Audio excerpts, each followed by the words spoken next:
what I'm about to show you has completely transformed how I work. The average person can't focus for more than 47 seconds without getting distracted. I used to be really bad and only be able to focus for 20-second increments at a time. I used to be pulling my phone out, checking my email, or opening another tab. But after discovering what I'm about to show you, I was able to move up into 20-minute block increments and then 2-hour deep work sessions. And here's your first challenge for this video. I need you to close out all your other tabs, 1x speed this video, and full screen it. I'm gonna have your undivided attention and full focus for the rest of this video. Because what I'm about to show you isn't just some random productivity hack. It's the exact systems that I use to complete major assignments in half the time, finally finish tasks that I've been procrastinating for months on, and actually enjoying the deep work. And yes, actually enjoying it is very possible. There are 3 major levels to unlocking elite focus. The first level is going to be just foundational. So this is going to be going from cleaning up your desk space, setting a clear intention and setting your goal and task, and pretty much telling yourself what do you need to finish right now, and the environmental setup. So this could be obviously opening the tab that you need to use, opening the software, opening up whatever tool or utility that you need to finish this task. A huge thing that you should be doing too is setting your notification to do not disturb or focus mode. Because if you are going to get your focus broken by your phone, it is going to absolutely crumble and destroy that flow state that we were trying to get you in and build up. And we're going to move on to level 2. And after you have that intention made, we're going to identify the highest and most energetic time in your day so you can finish your task with ease. A lot of people say finish the most difficult task in the morning, but personally,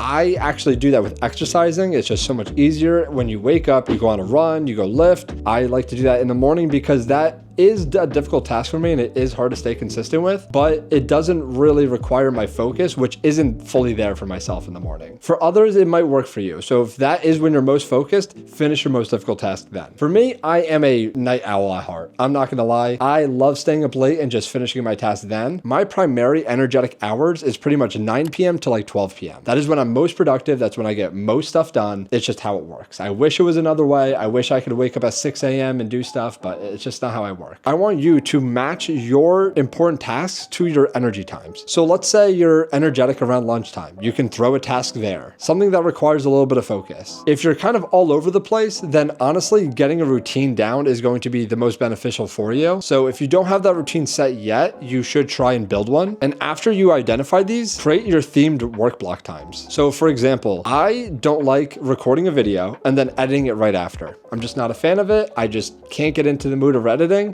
right after recording it. So what I do is I block out an hour after I'm done recording. I go eat, I go shower, I go do something else that just takes my mind off the creative process. And then I come back to it after at least an hour. This creates hour blocks in my schedule, but that's completely fine because it's bringing back way more focus than if I were to just go straight into the task. It's also really good at preventing mental fatigue because if you're just going from one high energy task to another and another and another, you are just gonna go on a downward spiral until you just run out of energy or break your focus and go and doom scroll on TikTok. And now we're at level 3, and this is where you really unlock the crazy and elite focus I've been talking about. So we're gonna be doing something called progressive overloading. So first of all, you're going to start off doing a 25-minute work block. This is where you're just gonna start working on your task, and after 25 minutes, and that focus is going to be broken with a 5-minute break period. In that break period, you do not use your phone. You do not go on brain rotty stuff. This could be used for hydration, stretching, just getting your eyes off the screen. That's what I mainly like to do in my break period, is just getting my eyes off the screen, looking out the window, and just not looking at a computer, just because it's gonna create so many other health problems. I like to just look away from the screen for a little bit. After doing this for about a week or two,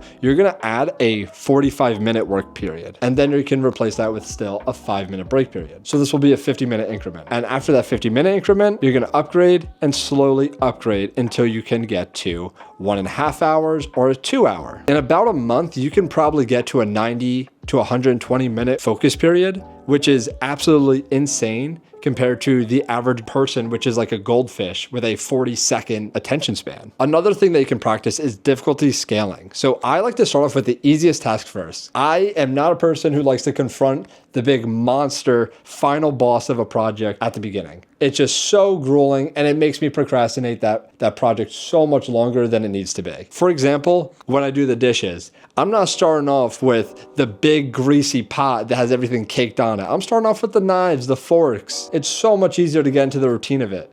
And then at the end, you reward yourself with that final boss. It's not really a reward, but it helps you finish that out so much easier because your hands are already dry. You already have the dish soap everywhere. The soapy sponge is already there. You already have all the things that you need. You have the foundation set. I know I'm comparing it to doing dishes, but this is how you get stuff done. This is how you increase your focus. You gradually increase that complexity. If you want to take this one step further, you can even track your metrics too. Track your most focused hours in a day. Which tasks do you actually don't mind doing, or you can stay the most focused in? Which brings you into the flow state and out of the flow state? Once you identify these triggers and friction points, it's so much easier to either get rid of those frictions or create more triggers that will get you into that flow state. I personally just done this naturally. So if I'm like, my phone breaks my focus and it's a huge friction point for me, I throw my phone behind me on my bed because my desk is up against the wall. I just chuck it behind me, boom, phone's on the bed. I don't have that friction beeping or buzzing or vibrating in my ear the whole time. It's on my bed, it's over there, and I put my headphones on and I won't hear the vibration or the noise or whatever. And that eliminates a whole friction point. And a nice little trigger can even be like a little bit of a reward. So let's say I have a to-do list. I like to do this either on Notion or on paper. So on paper, I'll just write down all the tasks I need to do or break down a major task into multiple smaller tasks and just cross it out as each time I go through it. I've actually found myself more times often than not, I've already finished a task, finished multiple parts of the task, and I haven't even crossed it off yet. So when you do cross it off, you get that gratification and the hit of dopamine because it is so much, it's so nice to just see your to-do list go from this big stack to nothing. And also I have a non-negotiable in my week. So one of my non-negotiables is actually just to have a day that I don't do anything. I have a day with no deep work involved. I will create a to-do list for this day, but it's going to be things that are part of my daily habits, physical maintenance, like let's say you have to do laundry, or let's say clean up my room or the house or my work area, my space, but I'm not actually going to get into the deep work. This just allows me to have that whole mental reset, start the new week off strong, and not have to worry about grinding and grinding and grinding, because every single day doing deep work is going to be a little gruesome. Some may be able to handle it.